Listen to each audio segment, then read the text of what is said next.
Shalom saudara-saudara, selamat bertemu kembali dalam acara M7M Meaningful 7 Minutes bersama Grace Alone Multimedia Ministry. Hari ini kita akan membahas sebuah pertanyaan. Apakah dosa menghilangkan kebaikan dan anugerah Allah? Apakah dosa menghilangkan kebaikan dan anugerah Allah? Pertanyaan ini tampaknya perlu kita renungkan. Karena Allah kita Allah yang kudus, Dia tidak bisa berkompromi dengan dosa. Sehingga ketika manusia berbuat dosa, maka Allah menghukum manusia. Tapi apakah ketika Allah menghukum manusia, itu berarti kebaikannya hilang, anugerahnya lenyap? Alkitab memberitahu terus-menerus sepanjang Alkitab, dari awal sampai akhir, bahwa kebaikan dan anugerah Allah tidak pernah hilang. Dan saya akan memberikan contoh di Kejadian pasal yang ketiga. Pada saat Adam dan Hawa jatuh ke dalam dosa dan Allah memang menghukum mereka. Tetapi di tengah hukuman itu kita tetap bisa melihat anugerah Allah yang besar bagi manusia. Yang pertama, Allah mencari manusia. Manusia bukan mencari Allah. Manusia mengalami ketakutan.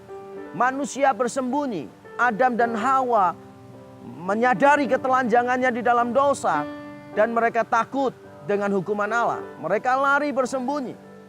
Allah yang mencari mereka.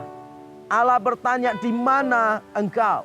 Walaupun Allah sudah tahu Adam dan Hawa bersembunyi di mana, tapi langkah Allah mendekati mereka mengajarkan sesuatu yang penting bagi kita, bahwa Allah kita adalah Allah yang mencari. Itu anugerahnya bagi kita. Agama-agama yang lain mengajarkan manusia harus berusaha menemukan Allah. Manusia harus naik ke atas untuk menjumpai Allah. Tetapi di dalam Alkitab, Allah yang turun menjumpai manusia. Allah yang mencari manusia berdosa.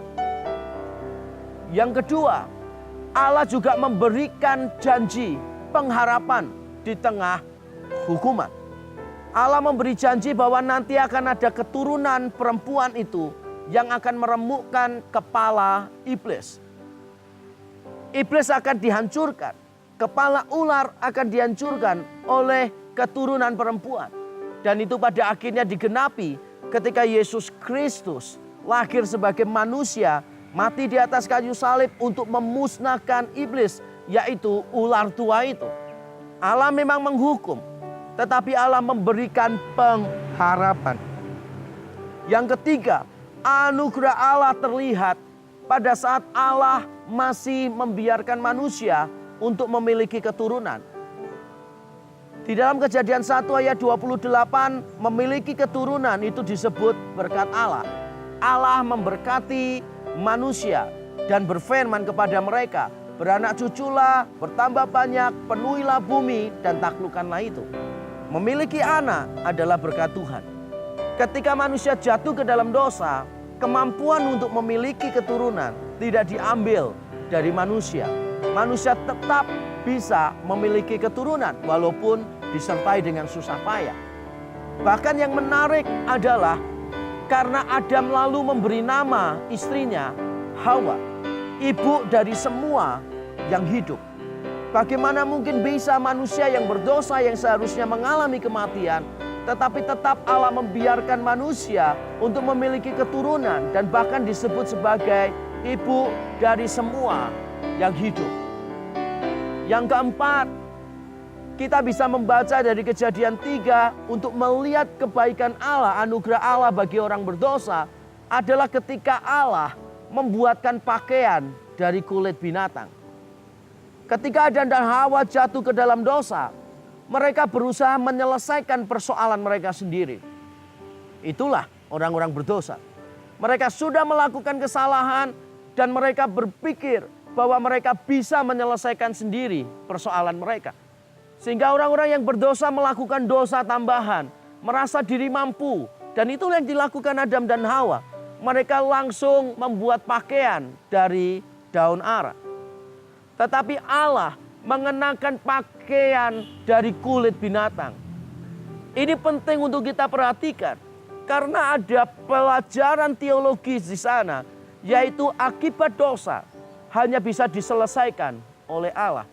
Manusia tidak bisa melakukan apapun untuk menyelesaikan persoalan dosa. Hanya Allah yang bisa menyelesaikan persoalan dosa di dalam diri manusia. Maka Allah membuatkan pakaian dari kulit binatang untuk menutupi ketelanjangan manusia. Untuk menutupi akibat dosa manusia. Allah melakukan sesuatu. Bukan manusia yang melakukan, tetapi Allah yang melakukan. Dan ini semua 4 poin ini mengajarkan kepada kita bahwa walaupun Allah menghukum, tetapi Dia tetap Allah yang penuh dengan kemurahan. Walaupun Dia menghajar kita, tetapi Dia tetap sebagai Allah yang penuh dengan anugerah di dalam diri kita. Dan itulah Allah kita.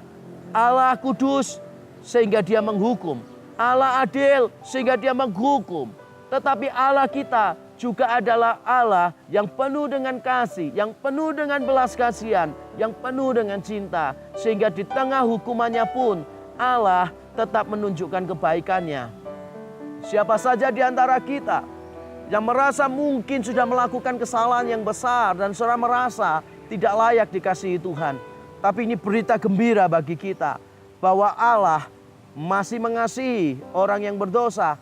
Allah masih menunjukkan kemurahannya kepada orang yang berdosa. Dan itulah sebabnya kita semua tetap ada di dalam anugerahnya. Kita tetap ada seperti sekarang karena Allah memberi anugerah kebaikan kepada kita yang tidak pernah berhenti.